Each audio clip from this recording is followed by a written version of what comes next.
बिस्मिल्लाहिर्रहमानिर्रहीम। तमाम तारीफ़ें रब्बुल आलमीन की हैं। करोड़ा दरूद मोहम्मद वाले मोहम्मद पर। देखने सुनने वाले अहबाब गिरामी कदर को सलाम अर्ज़, खुश आमदीद। आज की हमारी गुफ्तगू पाकिस्तान के अंदर इस वक्त सैलाब की जो तबाहकारियाँ हैं, जो एक कुदरती आफत बनकर सैलाब से पाकिस्तान की अवाम दो चार है, इसने क्या क्या नुकसानात किए हैं, इस पे गुफ्तगू होगी। तो इस वक्त साथियों रावी, सतलुज, चनाब, ये तीनों दरिया बिखरे हुए हैं और पंजाब के अंदर खसूसन इन तीनों दरियाओं ने बहुत ज़्यादा तबाही मचाई है। पानी ही पानी हो गया, सब कुछ मलिया मेट हो गया। फसलें, घर, कारोबार, मवेशी, कुछ भी नहीं बचा और लोग बेयारो मददगार हैं। तो चलते हैं तफसील की तरफ। सबसे पहले रावी ने सबसे ज़्यादा लाहौर को नुकसान पहुंचाया है। लाहौर जो पंजाब का दिल है, बल्कि पाकिस्तान का दिल है, सूबाई दारुल खिलाफा है, वो डूब चुका है। और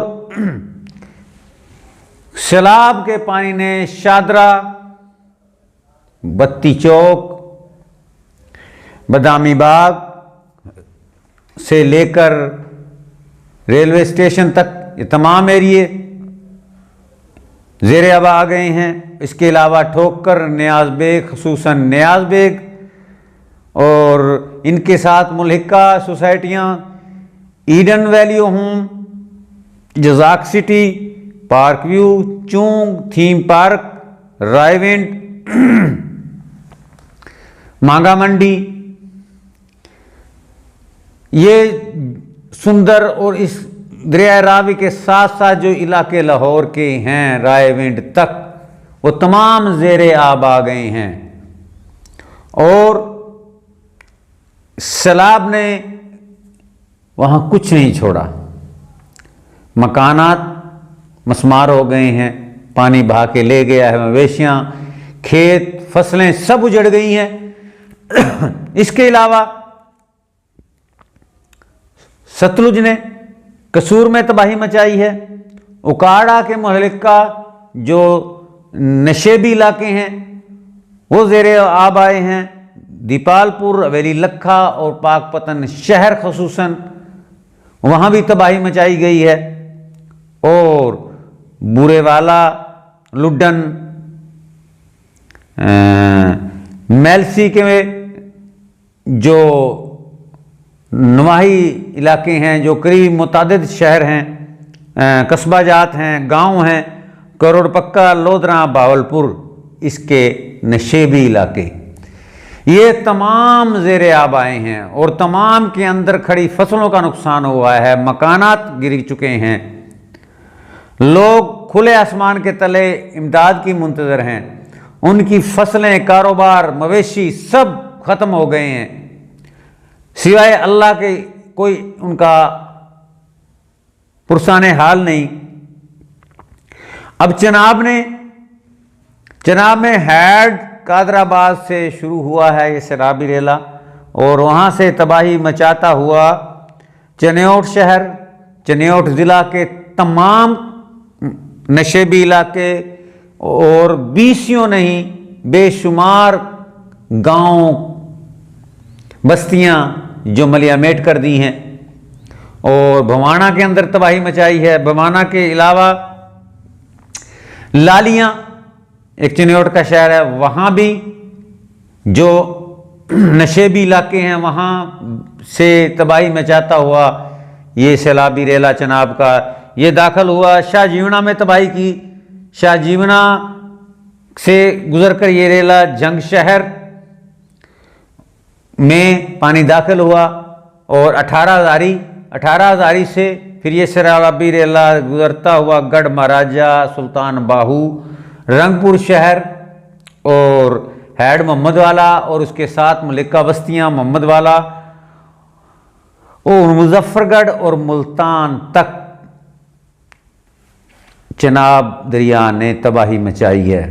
और यहां भी तमाम खड़ी फसलें खत्म हो गई, मकानात मिसमार हो गए, मवेशी बहले लोगों के बह गए और घरों के सामान बह गए। अब ये तो थी तबाहकारियां सैलाब की। खसूसन बात करूंगा लाहौर के अंदर पार्क व्यू सिटी, जो अलीम खान की सोसाइटी है। और जब ये बनी थी, जब इसको लॉन्च किया गया था, या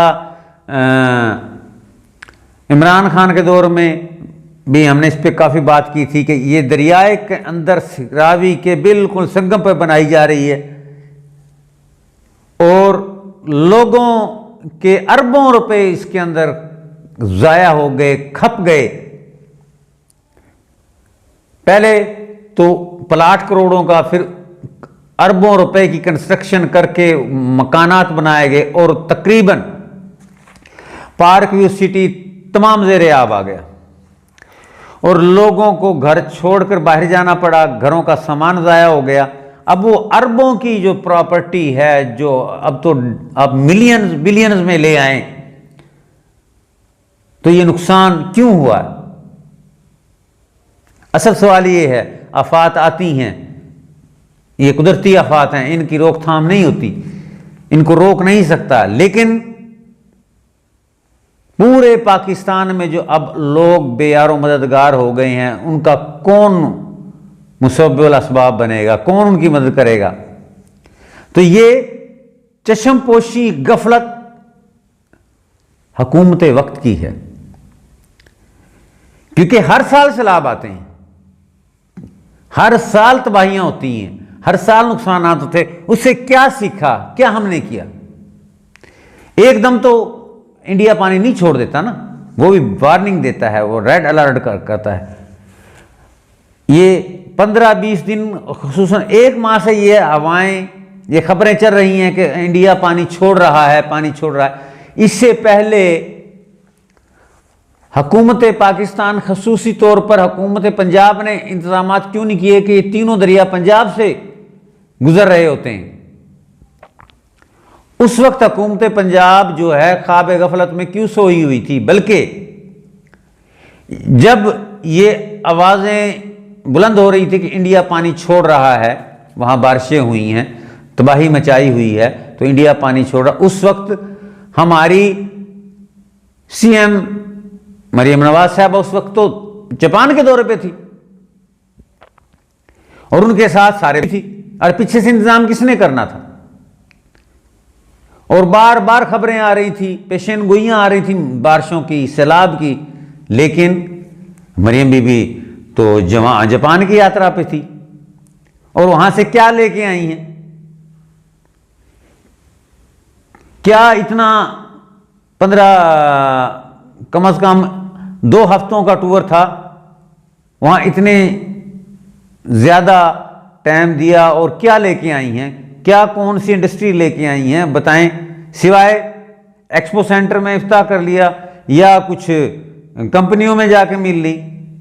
तो ये गफलत है हुकूमत पंजाब की। मरियम बीबी को उस वक्त आकर इंतजामात करने थे, इंतजामात करवाने थे, लोगों को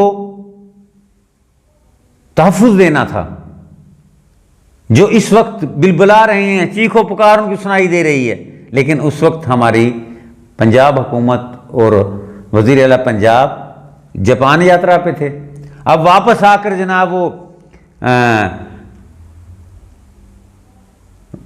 कश्ती के अंदर बैठकर और वो सेल्फियां और वो अपनी वीडियोस बनाई जा रही हैं। ये और भी जलती पर तेल डालने के मुतराफिक है, जख्मों के अंदर मिर्चें डालने के बराबर है। भाई आप अगर चली भी गई हैं तो ये वो फिल्मी शूट कराने की क्या जरूरत थी? आप किसी घर में कश्ती के जरिए जाती, किसी को राशन पहुंचाती, किसी को रिलीफ देती, फिर तो समझ आता कि बीबी मरियम ये फिल्मी शूटिंग नहीं कर रही, और वैसे ही सीन शूट करा के वहाँ जनाब विरोध किए जा रहे हैं, और जैसे उनकी पहले भी है, वो जहाँ जाती हैं अपना पूरा इंतज़ाम लेके जाती हैं, तो उल्टा वो मजाक बन गया। वो तनकीद कर रही है आवाम कि 80 मरदे पे हैं तो फिल्मी शूट कर रही। तो कहने का मकसद, ये सारे मामलात, ये तबाही, ये नुकसान, ये हुकूमत की गफलत है। खसूसन सोसाइटियों में, देहातों में जिनके घर उजड़ गए हैं, जिनके मवेशी चले गए हैं, जिनके अफराद खानदान के वो पानी में बह गए हैं, उनका अजाला कौन करेगा?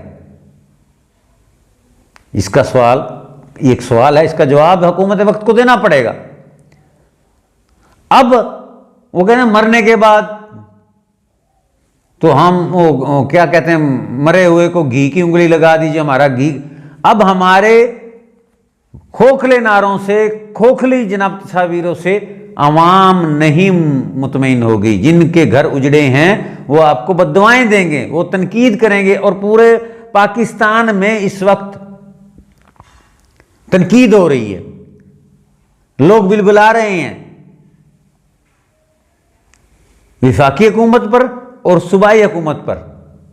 खसूसी तौर पर ये हुकूमत वक्त की जो हुक्मरान जमात है पाकिस्तान मुस्लिम लीग नून, इससे लोग नाराज हैं और बद्दुआएं तक दे रहे हैं। और कोई मकाम ऐसा नहीं है, सब ड्रामे हैं जहां पर टाइमली रिलीफ पहुंची हो, किसी ने किसी को रेस्क्यू करने की कोशिश की हो। अब बाद में जब तबाही हो गई तो कैंपों में जाके आप चावल बांटें, राशन बांटें या मिठाई बांटें, लेकिन डूबते हुए को तो किसी ने नहीं बचाया ना। तिनका तिनका करके घर बनते हैं और एक सैलाब का रेला आता है और बहा के ले जाता है। ये तबाही, ये बर्बादी, ये पाकिस्तानी अवाम की हुई है। पाकिस्तानी अवाम इससे मुतासर हुई है। लेकिन हमें से क्या है, तबाही हो गई, अब आएगा जी रिलीफ पैकेज इंटरनेशनल, बैरून दुनिया से, यूएनओ से रिलीफ पैकेज आएगा। इनको रिलीफ किया जाए, इनको जनाब खुराक, कंबल, अद्वियात, डॉक्टर्स, इस मद में करोड़ों की एड आएगी। फिर उसके बाद रिहैबिलिटेशन के लिए यूएनओ से, यूरोपीय यूनियन से, यूरोप से, बरादर इस्लामी मुल्कों से जहाज भर भर कर इमदाद के आएंगे। फिर इनको बहाल किया जाएगा, 5,000 देकर 50,000 शो किया जाएगा। फिर साड़ियाँ मौजा होनियां, फिर असी रज के खावांगे, सियासतदान भी तो ब्यूरोक्रेसी भी, और यहाँ तक के चपड़ासी तक भी उनकी मौजें होंगी। और फिर मुशीरों के घर से, मिनिस्टरों के घर से इमदादी सामान के ट्रक बरामद होंगे।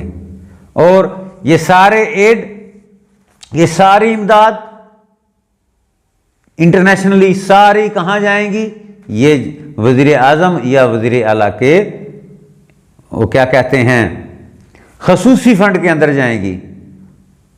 और वो जो खसूसी फंड है उनकी एहतसाब नहीं होगा, उनको कौन एहतसाब करेगा?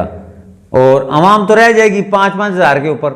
जिनके घर बार उजड़ गए हैं उनको 5-10 हज़ार दे के ट्रका जाएगा। और ये हर साल यही ड्रामा होता है, हर साल ये ड्रामे किए जाते हैं, कुछ आवाम की तवज्जो हटाने के लिए, कुछ माल बनाने के लिए। तो माल तो फिर भी हुक्मराना नू मिलना है या ब्यूरोक्रेसी ऐश करेगी। गरीब आवाम तो पहले ही भूखी नंगी है, फिर भी तड़पती रहेगी, बद्दुआएं देती रहेगी। लेकिन दरअसल सैलाब के आने से पंजाब की आवाम बर्बाद नहीं हुई।